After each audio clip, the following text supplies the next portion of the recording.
How does one even begin to prepare for this game?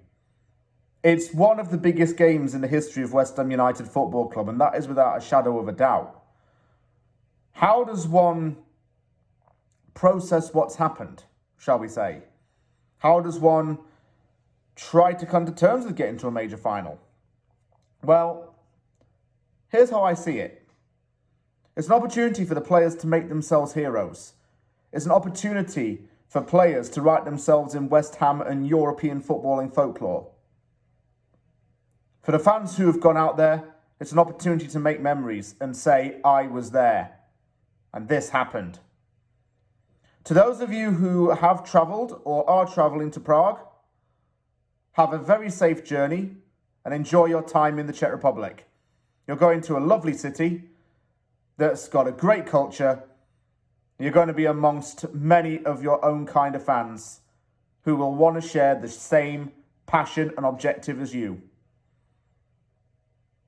I would have done anything to have gone out to Prague, but flights from Vancouver to Prague were around $5,000, the equivalent of about £3,200.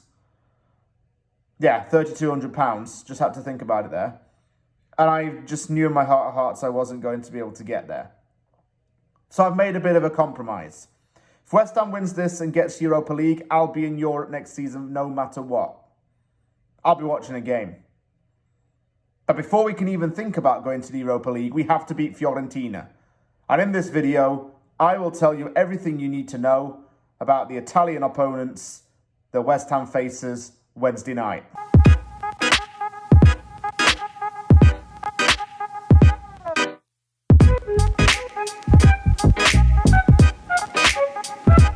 If you take into account the thoughts and feelings of both sets of fans, they may both agree that this has been a better route to the final than expected. When Lazio and Villarreal were both respectively knocked out of this tournament, it got a lot of supporters of both teams quite excited. Not only was it going to make upcoming opponents a lot of a lesser opposition, to put it respectfully, but it also made the path to the final a little more clearer. For West Ham, beating RZ was going to be difficult because that was the first time, I think, that we had to face a team that's been more accustomed to playing in Europe and getting to the finals of European Cup competitions than us, of course. For Fiorentina, facing Basel was challenging in itself, but it also wasn't at the same time. Arthur Cabral, who plays for Fiorentina, used to play for Basel and was familiar with this opponent.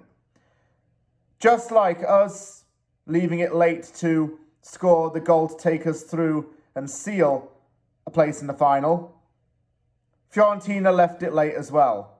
Czech midfielder Antonin Barak scored in the dying seconds of stoppage time after extra time to send Fiorentina through to the final. Both teams left it very late. Both teams very much differ in their styles of play. But I think that if we take a look at how Vincenzo Italiano sets up his side, you'll see that there are weaknesses that can be broken down. If you're looking into the history of Fiorentina, you'll notice that many famous strikers have played for this club. The most notable name may be Gabriel Bautista. Italiano has picked up on this, and he wanted Fiorentina to show a lot more of an attacking threat. Hence why he has a lot of options up front. He has about 5 different strikers who can play as wingers if need be. He has a midfield that has a lot of experience in it.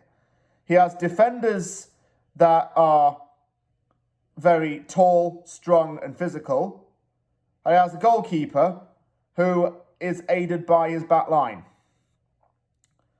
A good strike force was crucial to forming this team. And there's been a combination of a few players to make that happen. This is a manager who likes to control the tempo of the game rather than to dictate from the off. How he does this is actually quite unique in itself. With a 4-3-3 formation, Italiano asks his players to go behind the ball carriers and win possession back from behind. His midfielders don't like to play in a straight line. He prefers to have them playing like a rugby formation, have them behind each other gradually. They provide cover and stability from behind and have a body to support if the ball gets loose in order to pounce on it. It has helped the team get places. Fiorentina finished runner-up in the Coppa Italia and finished 8th in the league. However, a downside is that this side has not had as much time to prepare as West Ham due to domestic commitments in Italy. He hopes that his players will be rested up in time for this, and he has got a fully fit strike force. His midfielders are well rested, and his team should be fully prepared. We cannot take Fiorentina for mugs. That much is obvious. They're not a muggy side. I know that. It's common sense to say that it's not a muggy side. Fiorentina can threaten us, but I have noticed one weakness. The team seems to be quite hasty from its own set pieces. It doesn't convert them very well. It takes the set pieces too abruptly. It doesn't have any talismanic players or target men to get onto them, unlike West Ham, who's notably had a few names get on the end of corners and crosses. And this might be one place where we can get them. If we get the tightened unit up on these set pieces, we might be able to figure out a way to break them down. If we can't break them down in the midfield, we defend the set pieces like crazy and counter with open space. I could go on all day talking about the players that I like from this team, but there are some names you West Ham supporters will recognise. First up is that name that's going to make you go like this. Oh, God. Nikola Milenkovic. Oh, God. Even I'm saying it. Do you remember that guy who we was always linked with as a defender target and then never ever seemed to get him? He now plays for Fiorentina. Weird how things work out, eh? Arthur Cabral was linked with West Ham in January 2022. It's taken him some time to get used to Serie A, but he's proven that he can be relied on. Nicolas Gonzalez was linked with a club record move to Brighton for £25 million, and it never went through. That's been proven to be Brighton's loss in a way. He's gone to Fiorentina. He has a total of 14 goals this season, and what's even better, he's versatile. He can play on either side of the wing and play as a centre forward or a striker. Luka Jovic, Milenkovic's Serbian brother, another reliable striker option. It didn't work out for him at Real Madrid, but he's gone to another league, and rightly so.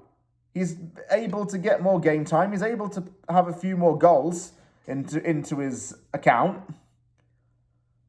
That's good for him. He's at a place where he's happy playing football. Up next, we've got a bird that's been dead for so long.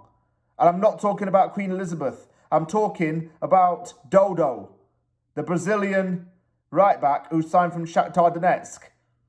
Cabral and Dodo are two of the Brazilians in this team that Lucas Paquetá might know.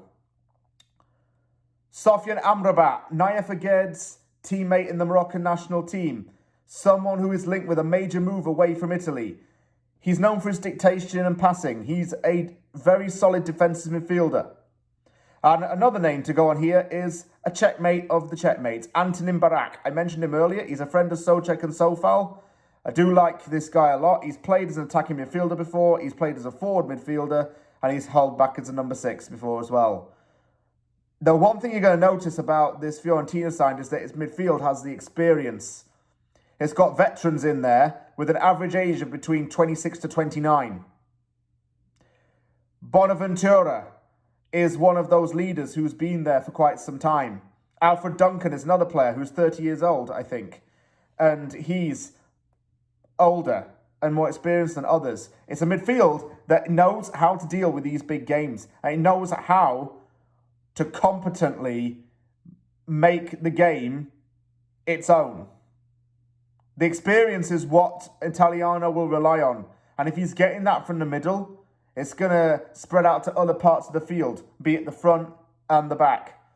He also has these strikers who are a lot younger than the midfield, but with Jovic, Gonzalez and Cabral, that's a decent unit.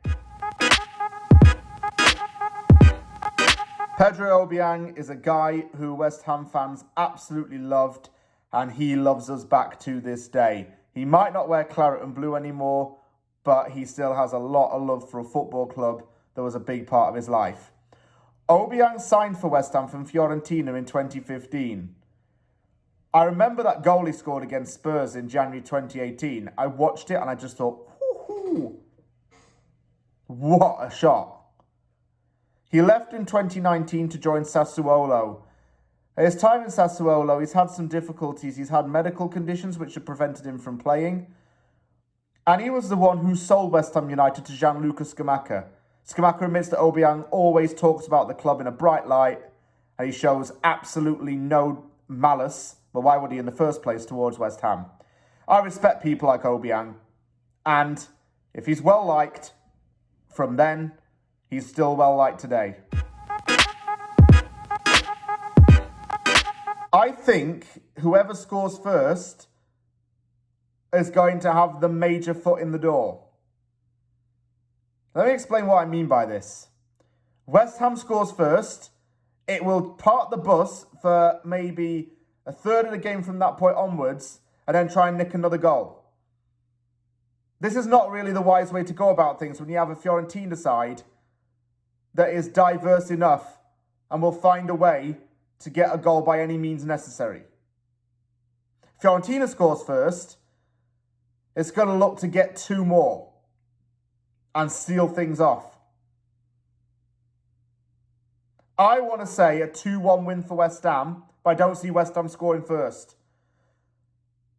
I will take going 1-0 down on the condition that it's not within the first 20 minutes of the game. If it's within the first 20 minutes, we might have some problems here.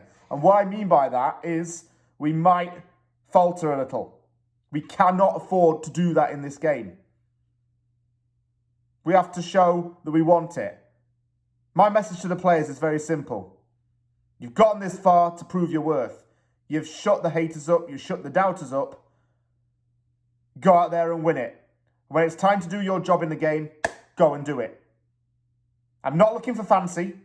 I'm not looking for screamers. I'm not looking for dribbling from one end of the field to the other and scoring. I just want to see West Ham make good, intelligent footballing decisions that will feed off of the other players and make the game its own. That's all from me in this video. I hope you found it informative. And one final thing to say. Well, two final things to say, I should add. Firstly, come on you Irons. Make us proud. And secondly, all of you in Prague, thank you for watching this. To those of you elsewhere in the world, thank you for watching this. Enjoy that game. Enjoy the moment. Let's bring that trophy back to East London.